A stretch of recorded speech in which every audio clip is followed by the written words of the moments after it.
Hi everyone, it's John Mitchell, and in today's video, we're going to look at the different management styles that are in our study design. So, when we're talking about a management style, we're looking at the behaviors and attitudes of a manager and how they're leading the employees towards the business objectives. So, how they're making decisions, how they're communicating, they're the kind of things that we're referring to.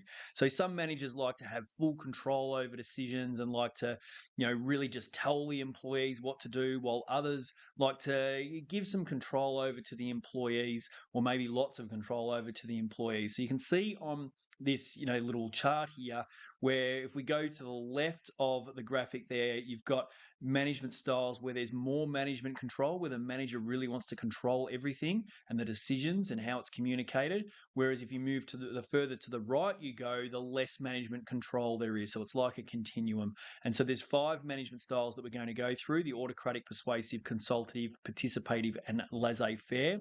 There's a lot in this, so we need to go through quite a few things for each of these management styles. And as a result of that, we're going to break this into 2 separate videos. In this video, we're going to look at the autocratic and persuasive styles. So the autocratic management style is where the manager makes decisions themselves and then tells the employees of the decision. So they're taking full control here. So as I said, manager making the decisions, there's no employee input at all. And we call this centralized decision making because the manager is making the decision. There's one-way communication. That communication is simply going from the manager to the employee, and it is direct communication. So that's why we say it's top down, because it's going from the manager to the employee, and there's clear direct communication to those employees. So the employees are really understand exactly what they need to do. Manager may constantly overlook and monitor the employees' progress and may be quite harsh in how they're doing that, and may motivate the employees through discipline and threats. That's a sort of autocratic style where the manager's got full control and trying to get the employees to do exactly what they're asking them to do. Now, in our study design, we need to know when each style is most appropriate. And the study design lists 4 key areas where we need to look at. One is the nature of the task, 2 is the time that's available, the other is the employee experience, and finally, we need to look at manager preference. So if we look at the autocratic style and the task, it's often best when there's simple tasks or when there's a crisis and the task needs to be acted upon quite quickly. It's really important that it's done because of the crisis, or simple tasks where the manager can just say, look, you need to go and do this. There's no other communication that needs to be required, but the employees are clear on what needs to be done. And because there's no involvement, no discussion of ideas or anything like that, no involvement from employees, the manager is making the decisions themselves. It can, one of the benefits is that it makes quick decisions, and therefore it can be a good one to use when the decision or task needs to be performed urgently or the time is limited. Now, in terms of employee experience, it can be a really positive one to use when the employees lack the knowledge or experience to make decisions on their own. And so they're utilizing the skills and knowledge of the manager to make the decisions and tell them what to do. And some managers, in terms of manager preference, simply prefer to maintain control and act upon their ideas really quickly. They believe that their decisions are the best ones, and so they want to maintain control over those decisions. So, as I mentioned, there's a little bit in each of these management styles. So, we need to look at the advantages and disadvantages of each. When we look at the autocratic, one of the great advantages is that decisions are made quickly. Communication is really clear, so the employees understand exactly what they need to do. And it can be effective when the employees lack motivation. So, the manager sort of takes control and just drives the task that needs to be done.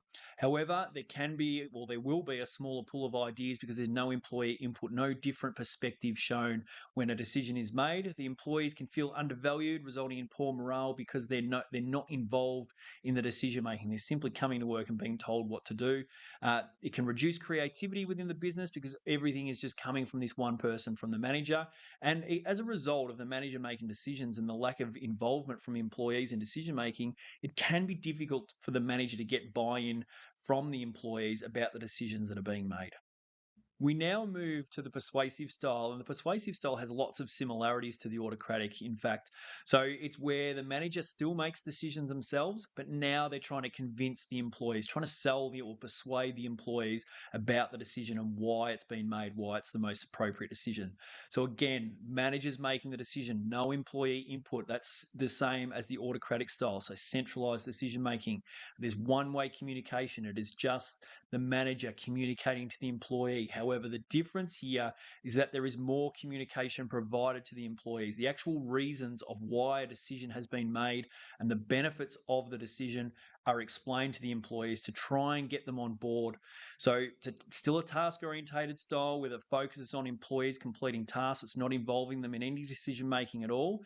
But all of a sudden now there's more communication provided. So the reasons why a decision has been made is given to the employees. Now, it can be best, again, when really simple tasks, same way as an autocratic, but also when there's challenging or complex tasks and the employee or the manager wants to utilize their skills, but now they just need to get the employees on board with decisions that are made. So it could be that, senior managers making really tough decision and then handing that down to the employees to perform the task. But now that manager is trying to get the employees on board by selling that decision to the employees. Again, decisions are made relatively quickly. It's a little bit slower than autocratic because of that more information is provided to the employees, but good when time is limited and tasks are urgent. Can be used when the employees have the skills to complete tasks but maybe lack confidence, or similar to the autocratic when the employees actually don't have the knowledge or skills to make really good decisions. And some managers prefer, again, to maintain control, but they want to try and get the employees on board before it's put into action. So they're not just telling the employees what to do like an autocratic here, they're trying to actually persuade them and get them on board that way. If we look at the advantages of the persuasive style, decisions are made quickly, communication is clear. They're the same advantages as the autocratic, but now there's a greater chance to get the employees to buy into the decision because they're sold or they're convinced that the decision is best due to that extra communication. Can also help develop the knowledge of employees to understand why decisions are made. So just think if you've got an employee that's lacking knowledge or experience, and all of a sudden the manager's coming in and talking to them about why a decision is being made, they're starting to learn about how to make decisions. So therefore, they can take on greater responsibility in the future. However, there is a smaller pool of ideas because there's no employee input. The communication is still one way, which can harm morale for some employees. It's a lack of creativity, like the autocratic, because all the decisions, the ideas are coming from this manager, and also the employees can feel manipulated if it's continued to use over time. So if the manager is just making decisions, not including employees, and now they're selling the employees every single time, they can start to feel manipulated on that. So that brings us to the end of this video. In the next video, we're going to look at the remaining management styles that are in our study design, and I look forward to seeing you then.